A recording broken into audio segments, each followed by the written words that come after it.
Saya sampaikan, mungkin ada teman-teman Intelkam, saya sampaikan bahwa saya beragama Islam.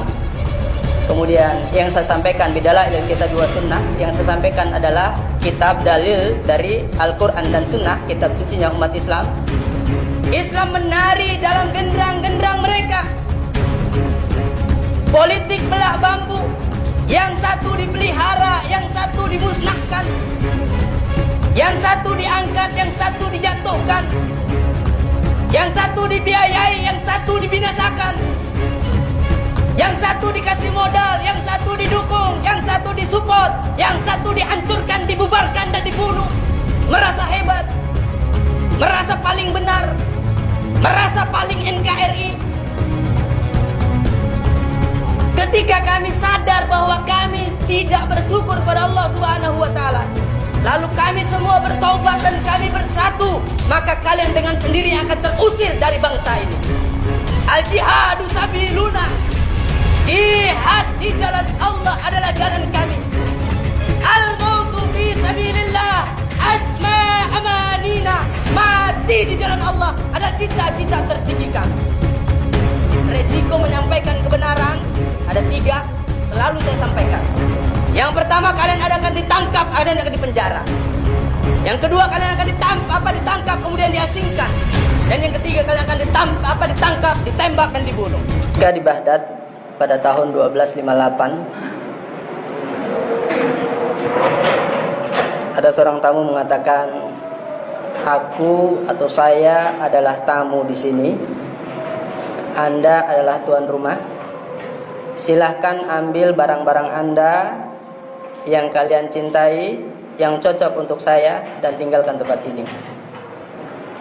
Ma'asyiral muslimin rahimakumullah. Yang berkata saat itu adalah Hulagu. Dia adalah cucu daripada Genghis Khan, yang pendiri kerajaan Mongol pada waktu itu. Kemudian anak muda tadi yang disuruh mengambil barang-barangnya dan disuruh pergi dari istananya adalah cucu keturunan dari Khalifah Abbasiyah, dari dinasti Abbasiyah. Jadi kekhalifahan terakhir pada waktu itu sangat tragis. Kemudian Hulagu dengan gagahnya menghabiskan semua masjid-masjid yang dibangun telah berabad-abad. Jadi dari abad ke-3 sampai abad ke-7 itu bangunan di Baghdad sangat luar biasa. Maka masjid-masjid megah, masjid-masjid indah, masjid-masjid besar dihancurkan rata dengan tanah.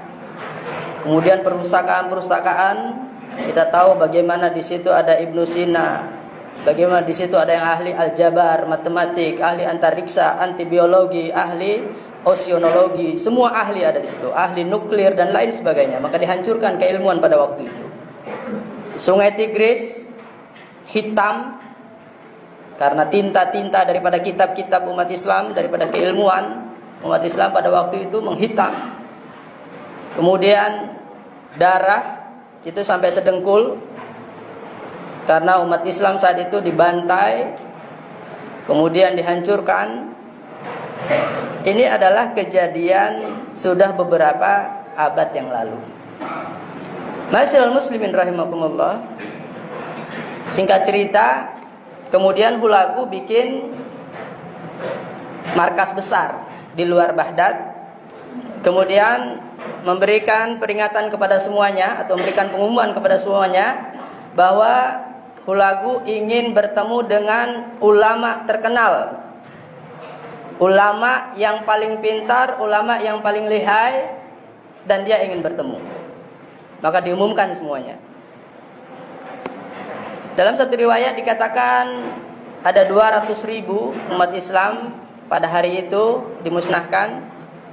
Tapi pada riwayat lain ada yang mengatakan 400.000 pada hari itu juga dihabiskan oleh pasukan Mongol.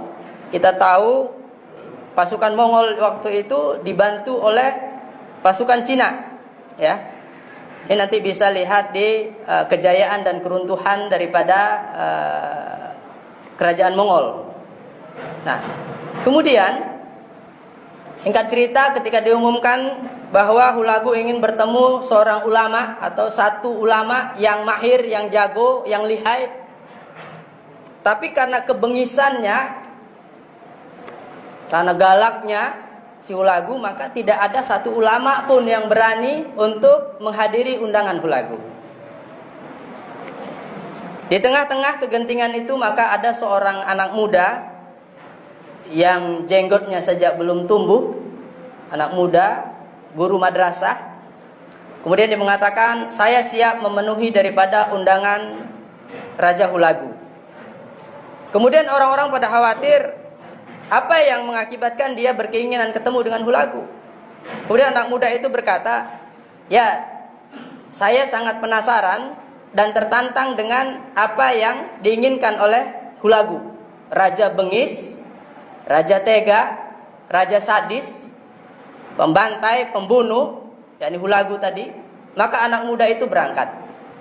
Sebelum berangkat, anak muda itu bawa seekor unta yang besar, kemudian bawa seekor kambing, kemudian bawa seekor ayam. Berangkatlah dia ke markas besarnya Hulagu. Kemudian bersampailah di hadapan Hulagu. Hulagu kaget, heran. Kemudian dia perhatikan dari atas rambut sampai ujung kakinya. Kemudian dia bertanya, hanya dapat seorang ini mencari ulama di Baghdad yang terkenal dengan berbagai keilmuannya. Mendengar ucapan itu, kemudian anak muda itu berkata, wahai Tuan, kalau Tuan mau ketemu yang lebih besar dari saya, di luar ada onta.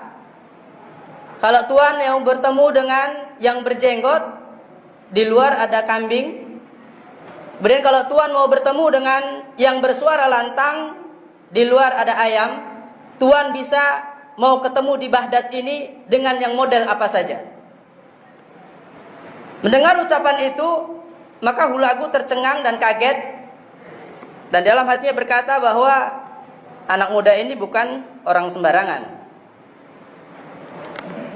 Kemudian Hulagu bertanya, ada dua pertanyaan saya kepada Anda, wahai anak muda. Yang pertama, apa yang menyebabkan kami, saya sedikit mencari bahasa agar mungkin tidak kena bahasa hukum, tapi saya sampaikan, mungkin ada teman-teman Intelkam, saya sampaikan bahwa saya beragama Islam. Kemudian yang saya sampaikan bidalail kitab wa sunnah, yang saya sampaikan adalah kitab dalil dari Al-Quran dan Sunnah, kitab sucinya umat Islam. Dan saya menyampaikan di dalam masjid dalam keadaan khutbah Jumat. Masjid adalah tempat sucinya umat Islam, dan yang mendengarkan adalah jamaah-jamaah umat Islam yang beragama Islam. Maka apapun yang saya sampaikan di sini tidak ada pelanggaran hukum positif. Itu dulu. Ma'asyiral muslimin rahimakumullah. Kemudian Hulagu meneruskan pertanyaannya. Ada dua pertanyaan saya buat Anda, wahai anak muda. Yang pertama, apa yang menyebabkan kami bersama dengan kekuatan militer kami sampai bisa menduduki istana Anda di sini dan menduduki Baghdad hari ini? Kemudian anak muda itu menjawab, wahai Hulagu, ini adalah kesalahan kami. Kami yang kurang bersyukur atas nikmat Allah Subhanahu wa ta'ala atas bangsa kami. Kami sibuk bertikai, kami sibuk ribut, kami sibuk saling menjatuhkan, kami sibuk mengejar pangkat, kedudukan, kekayaan, harta dengan saling mencaci, memaki, membunuh. Bapak, apa yang terjadi hari ini? Kenapa Allah mengirim engkau dan pasukan militermu yang kuat, yang tidak pernah terkalahkan itu? Kalian merampas kembali semua apa yang Allah titipkan pada kami. Ini adalah kesalahan kami. Saya ulangi. Hulagu dan pasukan militernya yang dibantu oleh Cina pada waktu itu, ini pasukan Mongol, bisa menguasai Baghdad dengan berbagai keilmuannya, dengan berbagai khazanah keilmuannya yang luar biasa, baik dari antariksa, biologi, kedokteran, kimia, semuanya keilmuan. Baik dari perbintangan, kelautan, kehutanan, semua keilmuan ada di situ. Dan berabad-abad itu menjadi perpustakaan terbesar dunia dan terlengkap. Tapi satu hari saja dihabiskan oleh Hulagu. Karena apa? Karena umat Islam pada waktu itu bertikai, tidak bersatu. Saling menjatuhkan, saling menghina, saling membunuh, dan termakan oleh genderang-genderang politik daripada musuh-musuh Islam. Islam menari dalam genderang-genderang mereka. Politik belah bambu, yang satu dipelihara, yang satu dimusnahkan, yang satu diangkat, yang satu dijatuhkan, yang satu dibiayai, yang satu dibinasakan. Yang satu dikasih modal, yang satu didukung, yang satu disupport, yang satu dihancurkan, dibubarkan dan dibunuh. Ini sudah terjadi beberapa abad yang silam. Kemudian pertanyaan yang kedua. Hulagu bertanya kepada anak muda itu. Wahai anak muda, pertanyaan kedua, apa yang bisa membuat aku pergi dari sini? Apa yang bisa membuat aku dan pasukan militerku bisa keluar dari Baghdad ini? Maka anak muda itu berkata, ya, kami akan bisa mengusir Anda dan pasukan Anda ketika kita kembali bertaubat kepada Allah Subhanahu wa taala. Tubu ilallahi wa taubatan nasuha. Kita kembali kepada Allah dan Rasulnya. Kita kembali bertaubat kepada Allah Subhanahu wa ta'ala. Dan meyakini kesalahan kami, kelalaian kami, bahwa kami kurang bersyukur atas nikmat Allah Subhanahu wa ta'ala. Nikmat sehat, nikmat afiat, nikmat ilmu, nikmat berbangsa dan bernegara, nikmat masih bisa makan, nikmat masih bisa sholat, nikmat masih bisa bergaul. Nikmat luar biasa yang diberikan oleh Allah Subhanahu wa taala, tapi hari ini kami tidak bersyukur. Tapi kita ketika bersyukur dan berterima kasih kepada Allah Subhanahu wa taala, kembali meyakini bahwa apa yang Allah berikan adalah nikmat Allah yang sangat luar biasa, terutama iman Islam, dan kami berhenti bertikai. Kami berhenti saling menyalahkan. Kami berhenti saling menghujat. Kami berhenti saling merasa kuat, merasa hebat, merasa paling benar, merasa paling NKRI. Ketika kami sadar bahwa kami tidak bersyukur kepada Allah Subhanahu wa taala, lalu kami semua bertaubat dan kami bersatu, maka kalian dengan sendiri akan terusir dari bangsa ini. Ma'asyiral muslimin rahimakumullah. Dari dua cerita ini, maka bagi pelajar, bagi aktivis, bagi mahasiswa, bagi guru, bagi laki-laki, bagi suami, bagi orang tua, maka jangan lari daripada Al-Quran dan Sunnah. Jangan pernah lari daripada Al-Quran dan Sunnah. Jangan pernah lari daripada kitabullah wa sunnatu Rasulullah sallallahu alaihi wasallam. Kenapa? Rasulullah mengingatkan kepada kita, aku tinggalkan dua wasiat.